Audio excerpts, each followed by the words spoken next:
Ok. Bonsoir. Moi, je vais continuer ce que Célestin, que Célestin a fait. Donc, moi, je vais parler de modules et des formes trigonométriques. Alors, l'essentiel, je vais en résumer. Alors, on a comme soit Z égale à A plus B. Ok, maintenant, ici, celui-là, c'est la partie réelle. Le B, c'est la partie imaginaire. Ok?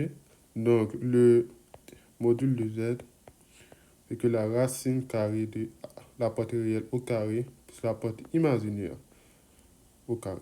C'est simple, c'est simplement ça. Maintenant, nous allons faire des exercices simples. Ok? On va dire, trouvons le module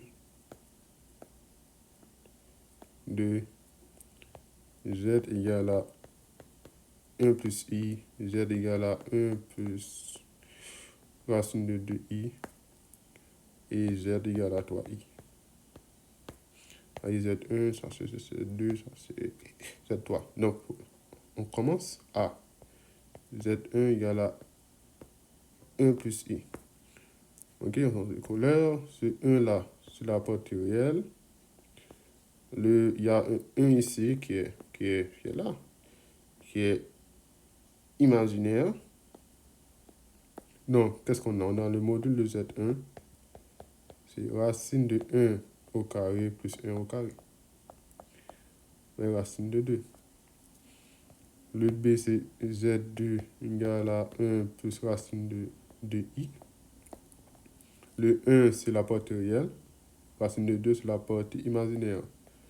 Donc, le module de Z2, c'est racine de 1 au carré plus racine de 2 au carré. Ça fait 1 plus 2. Ça fait racine de 3. Non, le module de Z3, on a Z3 égale à 2i, je pense. 2i, 3i. Bon, c'est la même chose. 3i. Donc, on a le module de Z3 égale à racine de 3 au carré, qui est racine de 9, qui est 3. Ok? C'est ce qu'on a. Maintenant, nous allons parler de forme trigonométrique, qui est ici. Ok? Alors, je vais aller ici, parler de forme. Ok. Prendre notre couleur, excusez-moi, prendre notre couleur. Ok. Alors, la forme trigonométrique.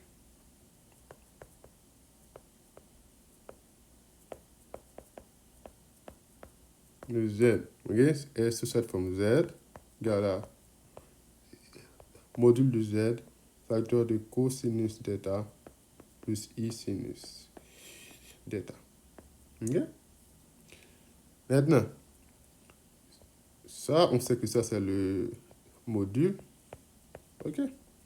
Maintenant, le cosinus d'état est égal à quoi? La partie réelle sur le module. Et sinus d'état, c'est la partie imaginaire sur le module.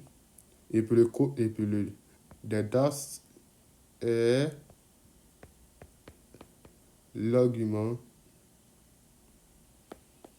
du nombre complexe. Alors, la question est la suivante. Comment trouver le d'état? Ce qu'on fait, c'est qu'on va regarder notre tableau suivant pour trouver l'angle ou l'argument, par exemple. Si cosinus d'état est, par exemple, disons, racine de 3 sur 2 et le sinus d'état est 1,5, alors, disons, on va dire, donner un exemple ici. Par exemple, si cosinus d'état, c'est racine de 3 sur 2 et sinus d'état, c'est 1,5, Donc, ça implique que delta est égal à pi sur 6. Voilà, c'est ici. Ici. Sinus 1 demi, cos delta racine de 3 sur 2. Je remonte et puis je trouve mon angle. Pi sur 6. Maintenant, nous allons faire maintenant, nous allons faire... Qu'est-ce qu'on fait maintenant? Oui. Donc, nous allons donner des méthodes. Okay? Par exemple, méthode importante. OK? Forme trigonométrique.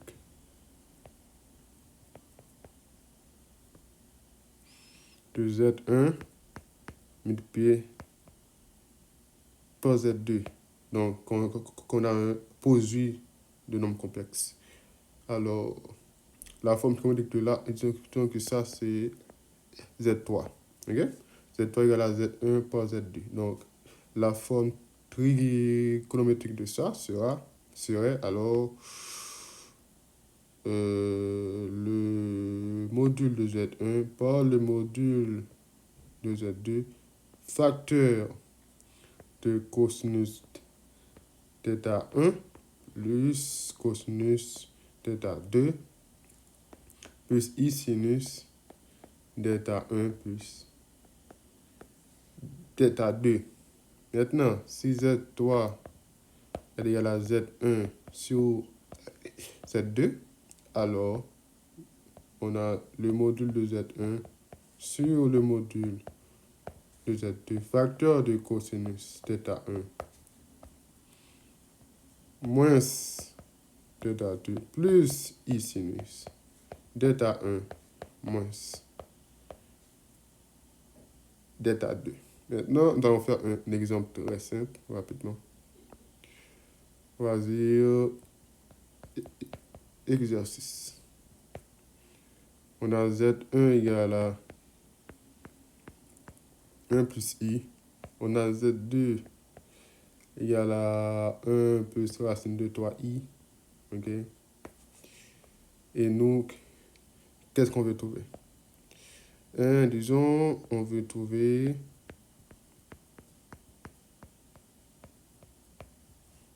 la forme trigonométrique de Z3 égale à Z2 sur Z1. OK? Alors, maintenant, nous allons calculer le module de Z1 et le module de Z2 et puis leur forme trigonométrique. Alors, le module de Z1, on le sait déjà parce que c'était ici on l'avait calculé plus haut. Voilà, 1 plus I, le module c'est racine de 2. OK, donc on sait que celui-là, Z1, 1 plus I, c'est racine de... On va le faire. C'est racine de 1 au carré plus 1 au carré. C'est racine de 2. Donc, on calcule l'argument. Donc, calculons l'argument du Z1. On a cosinus delta, c'est la partie réelle qui est 1 sur le module qui est racine de 2, qui est égal à la racine de 2 sur 2. Ah ouais?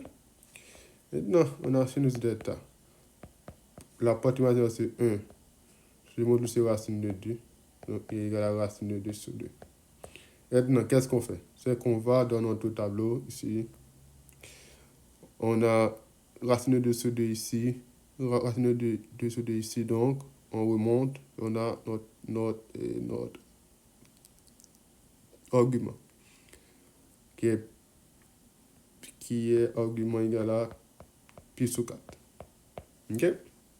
Donc, on peut conclure que la forme trigonométrique de Z1 est égale à le module qui est racine de 2, facteur de cosinus pi sur 4 plus I sinus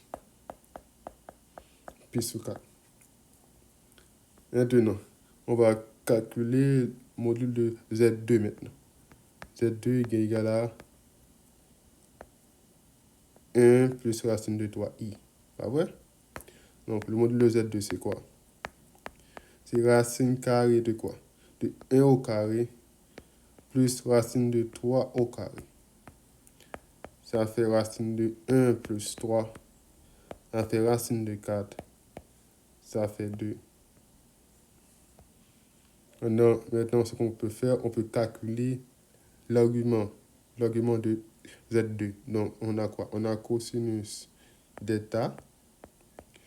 On va dire argument. Bon, ici, on a ça. On a cosinus de d'état, c'est quoi ici? La partie réelle qui est 1, pas vrai? La partie imaginaire qui est 2. Et puis, on a sinus d'état qui est la partie imaginaire racine de 3 sur le module qui est 2. Donc, on a cosinus d'état égale à 1 demi. On a sinus d'état égale à racine de 3 sur 2. Donc, ça implique que, on va ici, on a cosinus d'état égale à 1 demi, on a sinus d'état égale à racine de 3 sur 2. Pas vrai? Est-ce qu'on a? Oui. OK? On est ici. On est ici. On a d'état.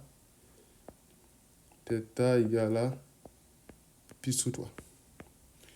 Ça implique que Z3, que la forme trigonométrique de Z3 est, et on a 2 facteurs de cosinus pi sur 3 plus I sinus, ça est Z2 plus I sinus pi sur 3. C'est ce qu'on a ici, pas vrai? Maintenant, on a tout pour calculer la forme trigonométrique de Z3 qui était calculer Z3 égale à Z2 sur Z1. OK? Donc, Z3, forme trigonométrique. OK?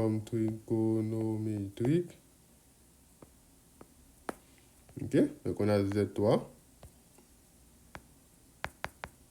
On a Z3. Égale à quoi? Le module de Z2. Le module de Z1. Ah ouais? Par cosinus de l'argument de Z2 qui était quoi? Était pi sur 3 moins l'argument de Z1 qui était pi sur 4. Ici, on a pi sur 3. On a pi sur 3. Excusez-moi. Okay, on a pi sur 3 moins pi sur 4. Plus I sinus pi sur 3 moins pi sur 4. Mais l'argument de Z2, c'est quoi? C'était quoi? Z2, c'était 2. Z1, c'était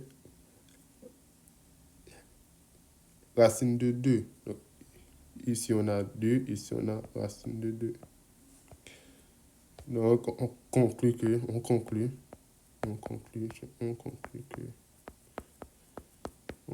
Z3, c'est, on va dire 2 racine de 2 sur 2. Donc, les deux sont ronds. Par cosinus, et on a 12 ici. On a 4 moins 3, ça fait pi. Plus I sinus pi sur 12. Et voilà la forme trigonométrique de Z3. Voilà, c'est pas assez compliqué. Il faut seulement se rappeler de la méthode et tout. Et puis ça ira. Mais cela, merci. Merci. On fait une petite cause comme ça. Et voilà.